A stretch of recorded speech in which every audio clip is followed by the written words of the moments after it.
أعوذ بالله من الشيطان الرجيم بسم الله الرحمن الرحيم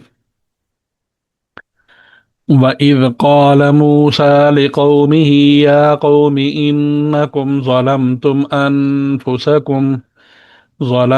أنفسكم باتخاذكم العجل فتوبوا إلى بارئكم فاقتلوا أنفسكم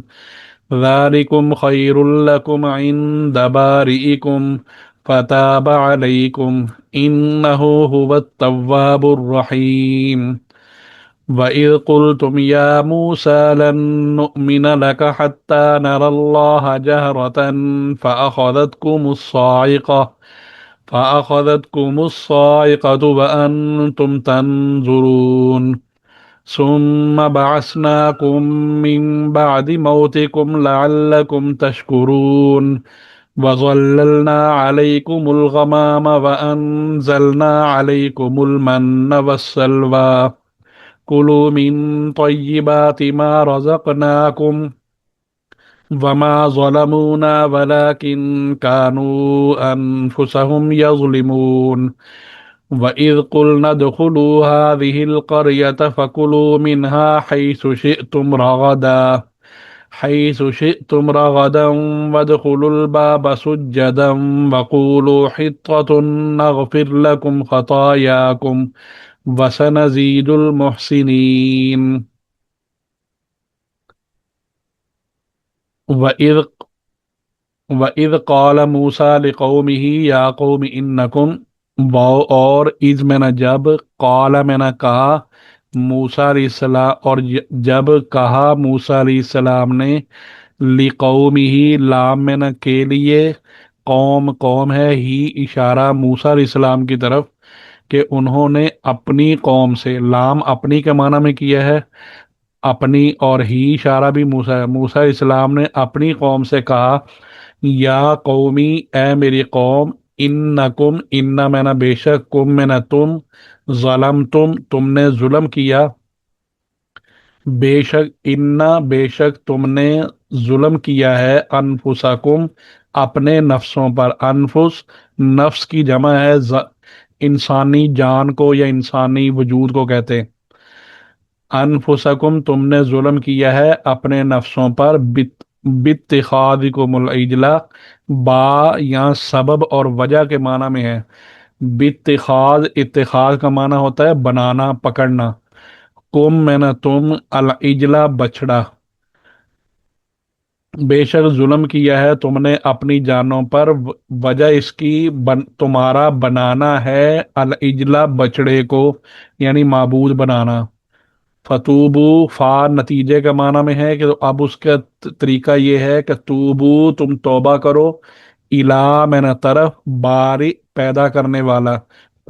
تم یعنی تم اپنے پیدا کرنے والے کی طرف رجوع کرو مطلب اللہ سے توبہ کرو لہذا فقتلو قتل کرو تم انفسکم اپنے نفسوں کو ذالکم خیر لکم عند باریکم ذالکم یہ تمہارے لیے یہ یعنی تمہارا قتل کرنا اپنے آپ کو خیرن یہ بہتر ہے لکم تمہارے لیے اندہ میں نہ پاس بارے میں نہ وہی پیدا کرنے والا کم تمہارا ذالکم یہ تمہارا قتل کرنا خیر لکم یہ بہتر ہے لکم تمہارے لیے اندہ بارئکم تمہارے پالنے والے کے یعنی تمہارے اللہ کے ہاں فتابہ علیکم تو پھر اللہ تعالیٰ فرماتے ہیں جب انہوں نے یہ کام کر لیا تو پھر تابہ تو اللہ تعالیٰ نے توبہ قبول کی تمہاری علیکم تمہاری اصل تابہ وہ پہلے بھی ہم بیان کر چکے ہیں کہ اگر اللہ کی طرف ہو تو اس کا مطلب ہوتا ہے توبہ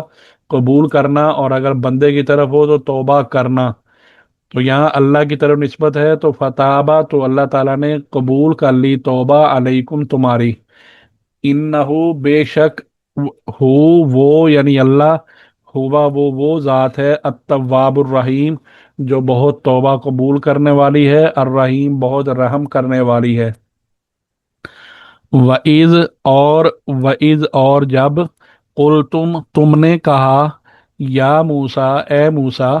لن نؤمن ہم ہرگز نہیں ایمان لائیں گے